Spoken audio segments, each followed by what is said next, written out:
possibly pedal anymore, but I make sure I finish those races. Because unheard of. You must be like a tortoise moving forward. What else inspires me about you, though, Sam, and why I think we have such similar backgrounds, that I have Nostradamus, able to cradle him in the palm of my hand, and he's about 230 pounds now. Do you have an estimation as to how much this guy weighs? I started a business to give old folks a new life, and Chase has supported me from the beginning. Put down your phone and read Shadow Legends. Use this promo code to get the legendary Cheshire Cat for free. 585 pounds. This is an incredible animal, and he's only 36 years old. So right now, Nostradamus is 22 years old. Yeah. So we've got a few more years to go. But you know what's nice? And you've seen Nostradamus. In fact, Sorry, Mommy. We're hoping that they'll be right, which is just incredible that you trust me so much. That it's awesome, man. But anyhow, here is this big, beautiful animal here. You've got to meet Nostradamus, and you know, you remarked on Nostradamus' shell, how just perfect it looks. I mean, look at this shell, though. Yeah, it's incredible. You know, when it rains out and there's a little shine, you can see yourself in his shell. Get out of it. Yeah, you can. You can just look, guys. Yeah. You can just see my image. It's the true Black Mirror here, not the Netflix show. We've got the Black Mirror on this. What is going on here right now? That's what's interesting. Yeah, so I am going to, listen, I know what's going on.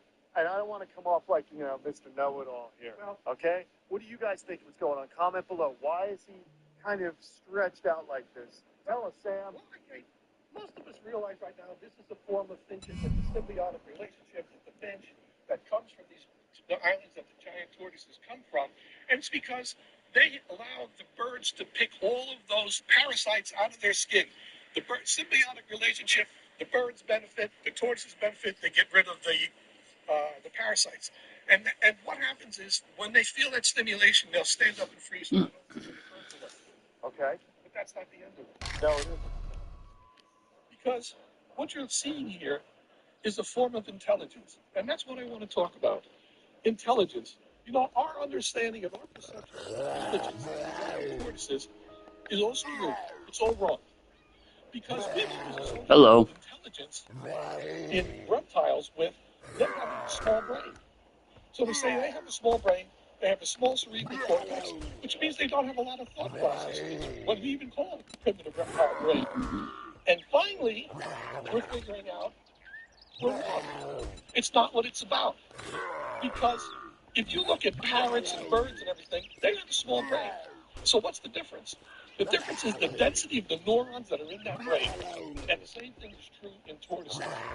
So you have to realize intelligence is more than just the type of intelligence that we associate with mammals. Right. In giant tortoises, living giant tortoises, they not only live a long time, they remember a long time. In fact, their memory, long-term memory, is much better than all of those mammals that we think are so much smarter than them. They're living 100 and 200 years. You don't think they remember? Not only do they live a long time, not only do they go slow, they don't age fast, but they remember an incredibly long time. And so, how do we measure intelligence then? You know, how can we give them a test? Well, the typical test that we always look at, if you drink all the coffee, something happened in a day or a week or a month. Well, come to think of it, I'd say it's been an honor to work with you, but it would be a lot less you're paying. You're leaving. They're not in that world. You can't think about it like that. They learn over a long period of time. They learn repetition, and there is no other animal in the world that is more persistent than a tortoise. And you think that's by accident? That's part of their nature. That's part of their intelligence. Is their persistence. That's how they overcome. That's how sulcatas that were attacked in Africa, when the lions would come and attack them, I'm sure you're aware of this. I've imported them from Africa back 40 years ago when lions had chipped away at their shell. So what's going on? That tortoise knows that lion is attacking him. He pulls inside his shell, and he's going to go inside his shell there. He's going to wait for that lion to die because that lion cannot spend that much time chewing away at his shell. He just can't expend that much energy. And he gets up and walks away. That's a form of intelligence. It is. You bring up a very interesting point. I'm sure I've talked about it before. There is a term that a German psychologist coined called Umwelt. It's how an organism perceives its environment. Human beings were bipedal, binocular vision. We see the world in a different way. Tortoises, you can even kind of not necessarily perceive the world, but perceive time. The way we perceive time is what you were touching on, which means that this animal perceives time differently than we do, and therefore, for it to negotiate its environment, its view of time, it actually has the intelligence to do its function. Right. If you grade it on its ability, like I say, if you were to grade the fish on its ability to ride a bicycle, it would fail. But to navigate the ocean, the seas, to find food, similar thing with the tortoises. We're talking about animals that, in most of their existence, over 200 years, things were moving slowly. It wasn't until human beings started coming that the world started changing quickly, which is why these animals are under extreme pressures for survival. When you look back at some of the intelligence, that long-term memory we talked about, just like elephants have a matriarch, they have a herd, and that matriarch leads them around Africa, and what is she looking for? She knows the time of the year. She knows where the rain is.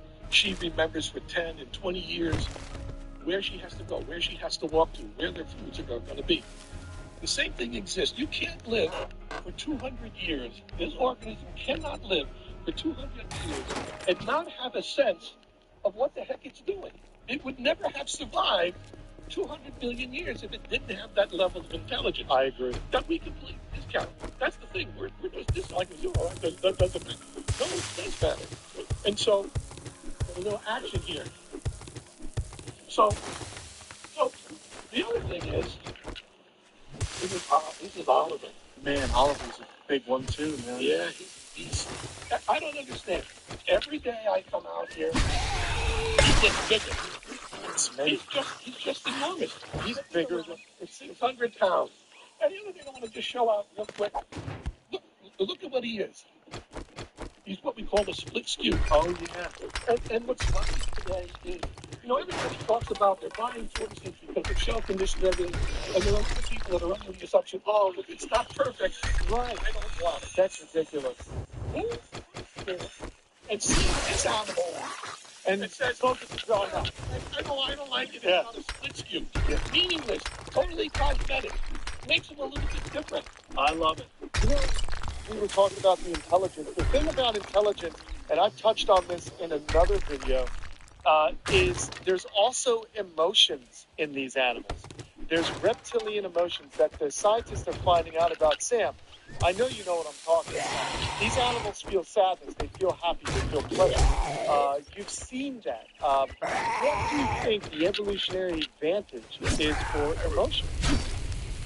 This is how my dad transformed his body. It changed his life. It may change yours too. My name is Harris, and I've lost 25 pounds with the help of imps. My name is... Yeah, I think emotions, what they do is don't forget that Aldabra tortoises specifically are social animals. Well, that's a form of emotion, right? They want to be in the company of other animals. And why? Because it's successful. It's successful to be in a herd. And what people don't realize is there are individuals, because we discount their intelligence, along with intelligence comes individual behavior. What makes him different than him? It's not just the shell shape. They act differently. They learn. We talked about memory over a period of time, and they use that memory to evaluate their environment, to come up with the best solution for success within their environment. They recognize, I've been here on the farm, as you know, 40 years. Kurt, who feeds the animals, here for 33 years. Mario here for 12 years. And Mario will speak to this as well. The tortoises know the difference between each of us, and they treat each of us differently. It wasn't until maybe about 8 years ago when Mario kept saying something. He would say to me, you know, the tortoises treat you very differently than they treat Kurt or himself. You were the one that I actually learned that from. Yeah, they react different. So when Sam, usually when I come by, they notice me and they keep doing their normal daily routine. But when Sam comes out, they actually stop and they will fence for him. They'll stand up They and see me actually coming, want they his stand interaction. up, and they want a different reaction from me, a different emotional connection, not just about food. They see Kurt, it's dinner time. They see Mario, maybe they're going to get a scrub or a wash. They see Sam, and they're going to see some interaction. I've interacted with them since the time they were babies. Right. And they don't forget that. Remember, long-term memory. So many years of caring and raising these animals, they remember that. They remember the good times, and they remember the bad times. So be nice to your toy. That makes sense, you know, and as far as just the button on the emotion situation, I feel that if something is pleasurable, you'll seek it out.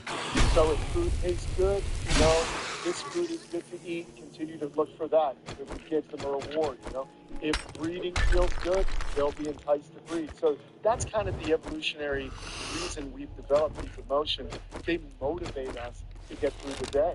You know what I mean? I don't want to wake up in a bad mood. You don't want to get out of bed. You know, emotions have a basis in nature for keeping us motivated, for keeping us searching. It is. Definitely. Right, emotional intelligence. As my wife would say, I'm highly emotionally intelligent. I'm in touch with my feminine side. This is really cool. Yeah, you have to be, man. Especially since you love animals. I really do. You know, nurturing. It does. That's traditionally more of a female trait. It is really a female trait. Yeah. You know, I try not to delve into it. No, that's all right. I'm not scared. I like it. I wax my eyebrows from time to time. I pluck, you know. I cry in movies. I do too, dude. I'm a big baby. I love it. I'm watching TV with my wife and the kids, and I'm like, I'm trying to hold back. I think because as we get older, our estrogen has gotten pumped up a little bit more. That's what it is. But yeah. It goes up. Oh, it's terrible. And you feel the world because you realize what a short time we really are. Exactly. And how important it is to be here to connect and to network with other people, family, and the things that we love around us, the animals and everything. You nailed it. It just brings us joy. Yeah. It's the reason why we talked about earlier. Why do people watch your channel? Because they're tired of all of this fake reality channels.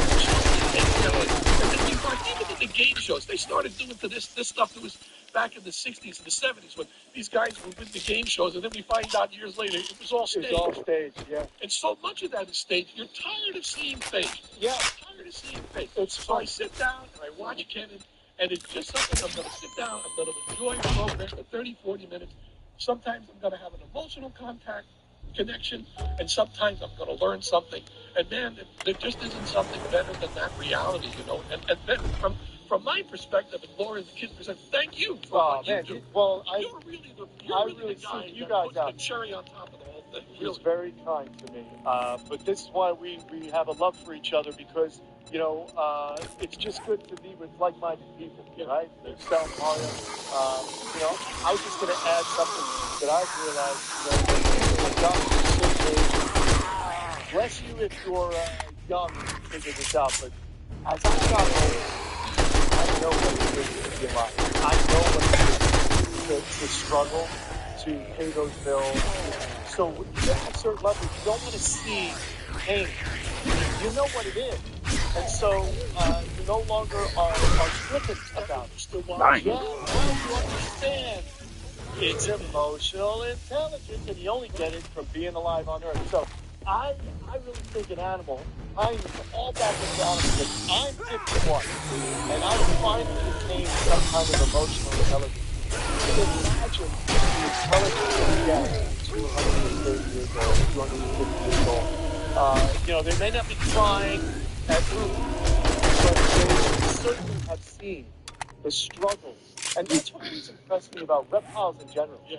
You have an animal that comes from an egg in most cases, and, you know, they hatch out and they are so vulnerable to predation, change, to get an animal for that size, even in captivity, is testament to the animal, testament to the caretaker. Yeah. So hats off to you.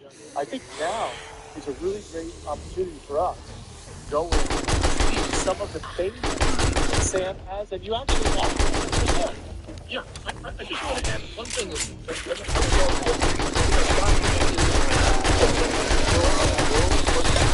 And we're not documenting the things we see around the farm in intelligence. What have your tortoises done that you have decided that shows intelligence? Can you think off the top of your head? You know, obviously they know me. Yeah. When they seek me out, I have 3 tortoises that, whether I see it or not, they come over, knock his head on my shoulders. You know, thank you. Yeah, that was an amazing experience. But even the smaller, so there's a level of comfort. They want physical touch. You know, what I've seen was, I started to make a list.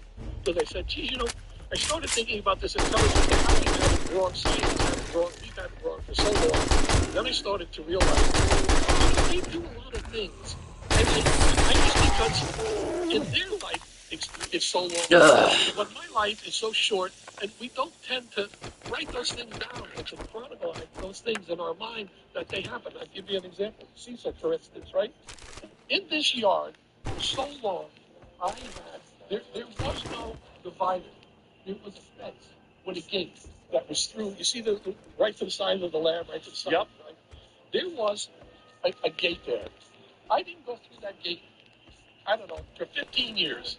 Cecil's out in the yard with the other tortoises. You're welcome. I'm gonna go smoke. I'll leave Fat Girl alone.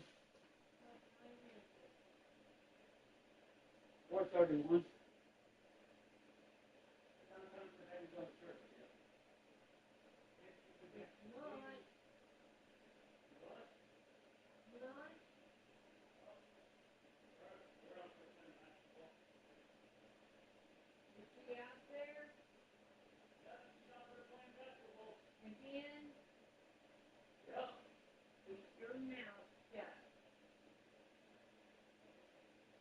I will.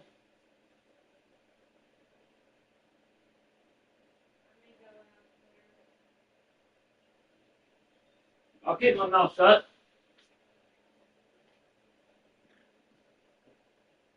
I'll be right back, everyone.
Leave my dog alone.